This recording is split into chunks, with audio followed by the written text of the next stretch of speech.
यह कहानी एक छोटे से पहाड़ी गांव देवगिरी की है, जो खूबसूरत पहाड़ियों के बीच बसा हुआ है। गांव के लोग अपनी सादगी भरी जिंदगी जीते हैं, लेकिन इस गांव में एक ऐसा डर भी छिपा है, जिसने उनकी जिंदगी को खौफनाक बना दिया है। गांव वालों का मानना है कि पहाड़ियों के घने जंगल में एक चुड़ैल रहती है। वह अंधेरी रातों में बाहर निकलती है और बच्चों को अपने साथ ले जाती है।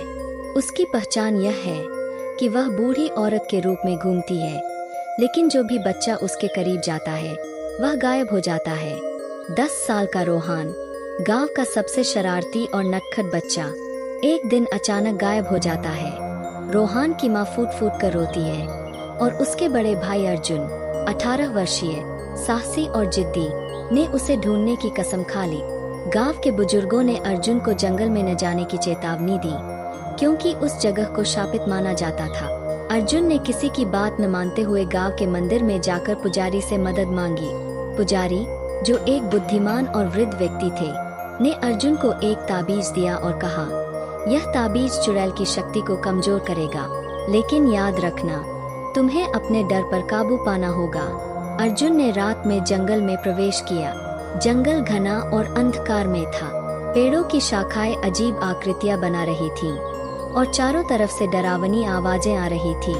अर्जुन को हर कदम पर ऐसा महसूस हो रहा था जैसे कोई उसे देख रहा। चलते चलते अर्जुन एक पुरानी टूटी फूटी झोंपड़ी तक पहुंच गए। झोंपड़ी से हल्की हरी रोशनी निकल रही थी।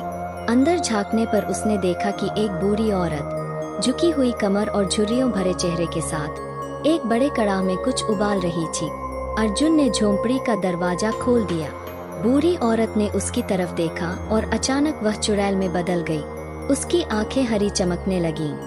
लंबे नाखून और डरावना चेहरा देखते ही अर्जुन समझ गया कि यही वह चुड़ैल है। चुड़ैल ने अर्जुन पर हमला करने की कोशिश की, लेकिन अर्जुन ने ताबीज पकड़कर प्रार्थना शुरू कर दी। ताबीज से निकलती रोशनी ने चुड़ैल को पीछे हटने पर मजबूर कर दिए। चुड़ैल ने अर्जुन को डराने के लिए उसके सबसे बुरे सपने दिखाए, लेकिन अर्जुन ने अपने भाई रोहान की याद में हिम्मत नहीं हारी। उसने ताबीज की शक्ति से चुड़ैल को कमजोर कर दिया। चुड़ैल चीखते हुए धुएं में बदलने लगी।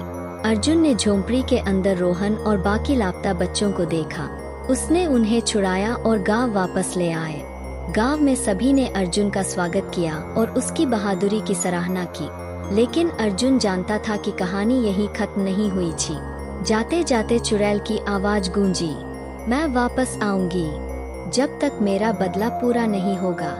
गांव के लोग आज भी उस पहाड़ी जंगल से दूर रहते हैं, लेकिन अर्जुन की कहानी को हर पीढ़ी में सुनाया जाता है।